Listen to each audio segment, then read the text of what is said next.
Now that we've learned how to make basic selections, we're going to try and tackle hair, which is a much more complicated selection. Obviously, we don't want to try and cut out by hand all these little strands of hair, and luckily Photoshop makes this easy for us. So as I look at this though, I realize I probably could have cut this a little bit closer to make Photoshop a little bit happier about life here. So I'm going to do is hit the letter L to get my lasso tool. Okay, and I'm just going to make a closer selection that's a little bit closer to where his hair actually is, and this will help us out here in just a second. You'll see why. I'm going to come back over here, and then as soon as I let go, it closes that gap. I'm going to make sure that's selected. I'll hit Alt Delete, Command D to deselect, or I could have gone up to Select, deselect. Okay, and now I'm just going to keep working around here. And the reason why I'm only doing these little chunks and I'll hit Alt Delete is because if I had to try and trace all the way around, and then I'll hold down the space bar to move, and then keep coming over here, then I have to, if I just let go here, it closes the gap as a circle across his forehead, and I don't want to do that. So what I would have to do then is come back all the way around. I'm still holding down the mouse. I hit the space bar to move. I'm still holding down on the mouse to basically make this like loop shape. Okay, so that's why I'm just quickly grabbing little chunks, hit Alt Delete again, making sure I'm still on my mask layer, and again just trying to get rid of some of that extra white space that I left.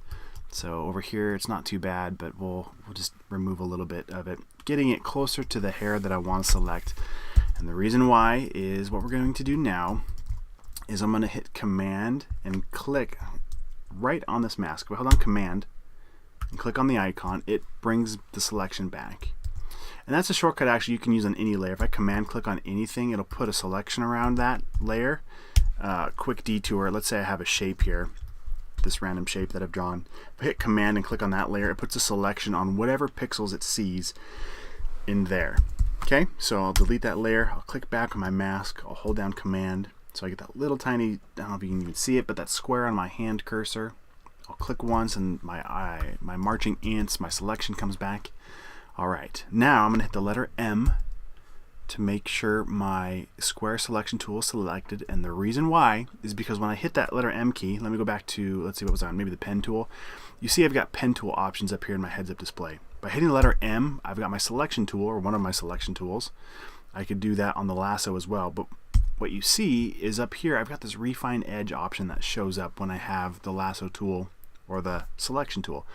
I can click on that refine edge, and now it brings up this dialog box here where I can paint over the edges, and Photoshop is smart enough to know what's dark and what's the hair that it's trying to keep, and I'm just kind of guiding it to where I want it to make the selection for me. So I just kind of paint over the hair a little bit, and look at that, it just knocks out everything behind that's not hair. So this refining edge tool is amazing. It really saves a ton of time. So I can click over here and just kind of drag around the image to finish my selection. And in this case, this is why you can see it's kind of struggling with this orange edge a little bit, which is why I went through and cleaned up that white selection just so it was a little bit tighter in on things. Okay, and I could spend a lot of time doing this. And if you have a hard time seeing what it's actually doing, I can click on this View button, and I could put it, say, on white. In this case, it's a white background, so maybe I want to put it on black and see what my selection is doing. You can see we've got a little bit of bleed through. I'll let my computer catch up here. Let's put it back on the overlay. Okay, so we're coming through and we're just getting the selection refined, and you could spend a lot more time on this. For the sake of this video, I don't want to linger too far here. I just want to show you the principle of how we could do this. So once we get it close to how we like it, I'm using the space bar again. I'm holding down the space bar to get my hand tool to kind of move around and see if it's close enough. And then once we're done, the output, we could put it to a selection, to a layer mask, to a new layer. Right now I'm just going to leave it as a selection. I'll hit OK. And I want to add it to this other selection I have. Now here's the catch. It's selecting everything on the inside. So if I hit Command Delete and fill it with white, well, that doesn't really do me any good because I've already got that selection there. If I hit Alt Delete and fill it with black, well, that doesn't help me either because now we're filling the inside of my selection with black and it hides my image. So I'm going to hit Command Z. So what we really need to do is invert our selection. So if I zoom out, you can see we've selected the image here. But honestly, what I want to delete is this white space around it. So I want to select everything but that. So I'll come up to select inverse, or I could have hit Shift Command I. And now my selection is everything except for the middle. So I can add that to my mask here. I'll click here. I'm going to fill it with black, so I'll hit Alt Delete. And now you can see I've got a pretty good selection of his hair. And again, this is a man, look at that. You can see it's almost perfect. I could have done a better job up here, but we're just trying to blitz through this so you can get the principles and see how it's going.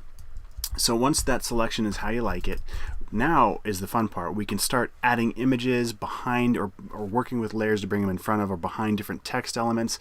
And we're going to go ahead and do that in the next lesson.